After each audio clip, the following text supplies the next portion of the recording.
What's up guys, Jayz2Cents here, and I've been working on building myself a new setup ever since moving into this studio. And unfortunately, my workspace is usually like the most neglected space, but I finally got what I think is pretty close to my final setup here for 2017. And then we'll do it all over again, probably in 2018, whatever. Now I know I'm not the first tech YouTuber to use a dining room table as a desk, but I don't think it's unnatural for us to want more than a desk has to offer, especially as tech and PC enthusiasts, at least most of us are. I wanted something more, and honestly that's because the desk just didn't go big enough to fit the two ultra-wide 34-inch panels that I'm using, but we'll talk about those in a second. What you're looking at right here is actually the Malcolm extension table from Living Spaces. It's 95 inches by 45 inches. That is huge. It's got a dark oak finish, which I thought had a really nice rustic look with the rest of my studio loft here, which I think you'd have to admit, especially with the way the table looks underneath, and it's got these kind of like brackets under there, which just really fit the aesthetics of this very rustic loft that we're using as a studio. So when I saw this, I basically was like, that's it. That's the one we're gonna go with. Now, when you're dealing with a 95 inch by 45 inch table, it can get kind of big. So what I did was I put a card reader underneath the table on the right that's within reach of the sitting position, and that's how I transfer all of my data from the cameras to the computer when I'm doing my editing. It's also a USB 3.0 hub, which allows me to be able to connect things to the computer without having to reach behind it, because again, 45 inches deep and then 95 inches wide, it's not easy to reach back there.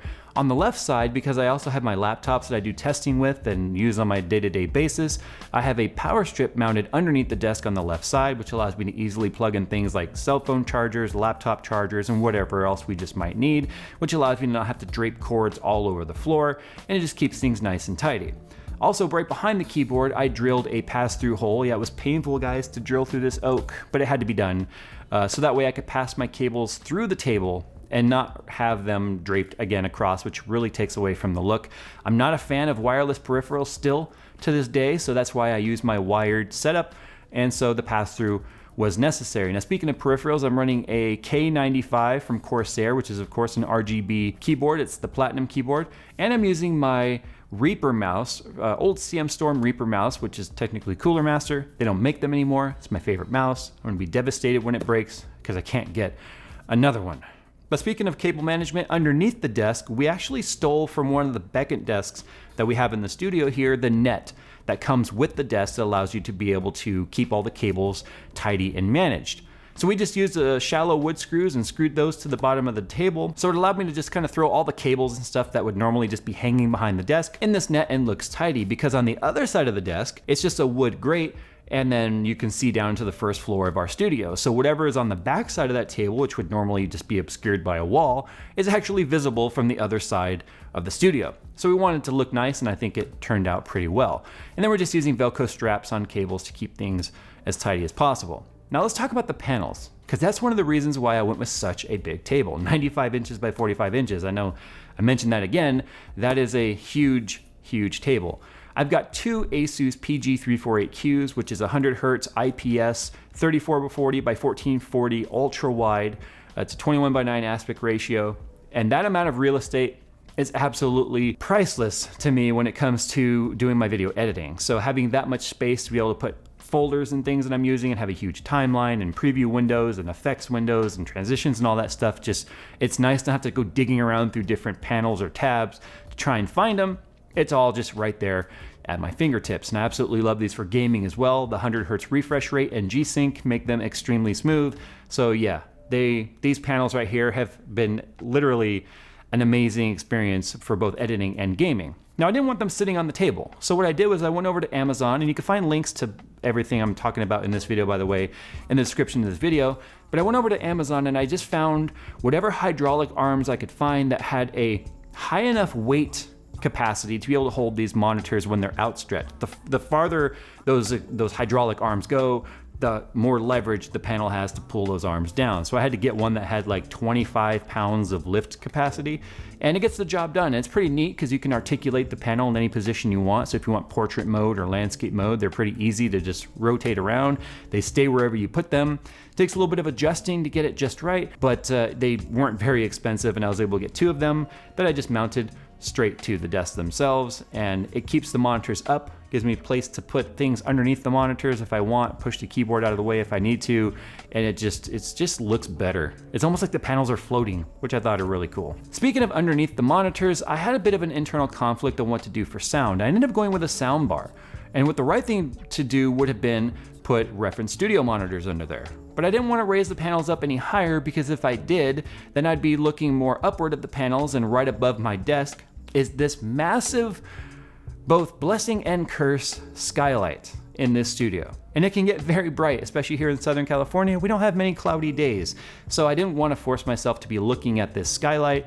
I've not actually been able to block out the light yet or put up shutters because it's very strange. That's a whole nother topic for another day, but I didn't want to raise the monitors any higher. So I went ahead and took a chance with going with a pretty inexpensive sound bar. It was only $150, and I'm actually going to be buying more of these. It's the Samsung HW-K450. It's a 2.1 stereo sound. It's got a subwoofer, which actually does a really good job of giving you full and punchy bass. It really fills out the sound. And when we heard this in Best Buy, Nick and I both kind of listened to it and we went, wow, this actually sounds really good.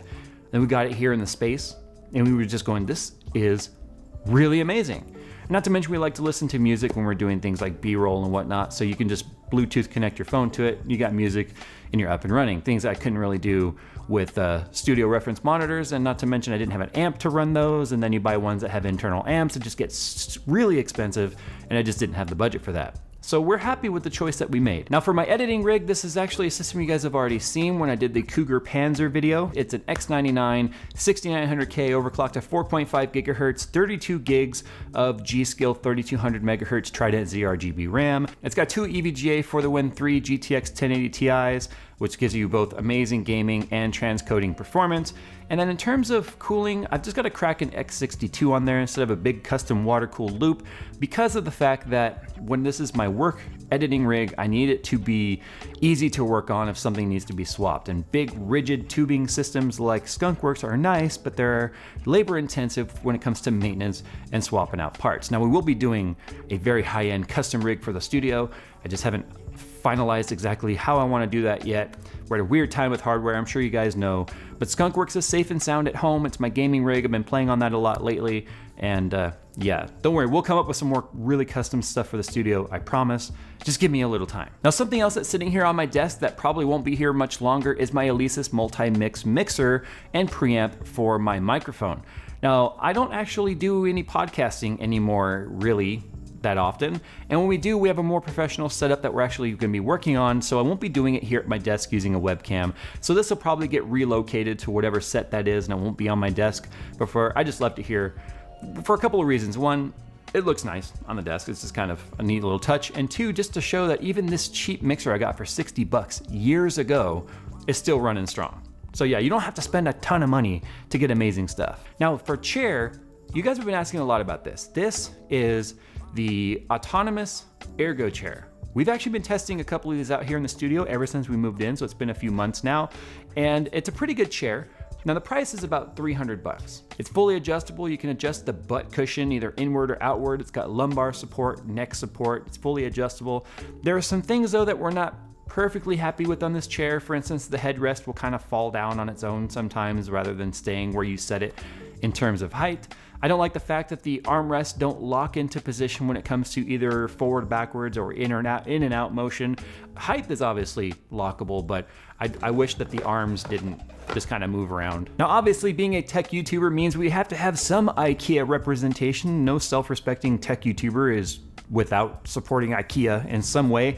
We've got my IKEA lamp here. I don't even know the name of it. I just thought it looked cool and it matched the rustic look of the desk, and gray is kind of our accent color that we've been using around here. So I thought this lamp was perfect. It's an LED and it's dimmable. So it's kind of nice that we can dim the lights, although we don't really work here at night very often. The days are long during summer right now, but that'll be nice on the days that get dark early. I don't know. And then of course, you can't be a tech YouTuber without having the planty, you know, the fake IKEA plant. I think it was Jonathan Morrison that said, You can't be a tech YouTuber with that one. So there it is. So anyway, that's my setup here for 2017, guys. A lot of the inspiration comes from suggestions from the audience, other tech YouTubers, or other YouTubers in general, because I'm not good at this whole design thing. But I think this turned out all right. So you guys can tell me what you think down in the comments below, or why don't you head on over to social media. You can find me on Instagram, Twitter, Facebook, and tell me what you think about this setup. What would you change? And if you've got a setup that's worth taking a look at, why don't you guys send me a link to those? And yeah, I find a lot of inspiration from crowdsourcing. You guys are so much better at this than I am. So with that said, guys, I look forward to seeing your setups. I'm gonna go, and as always, I'll see you in the next video.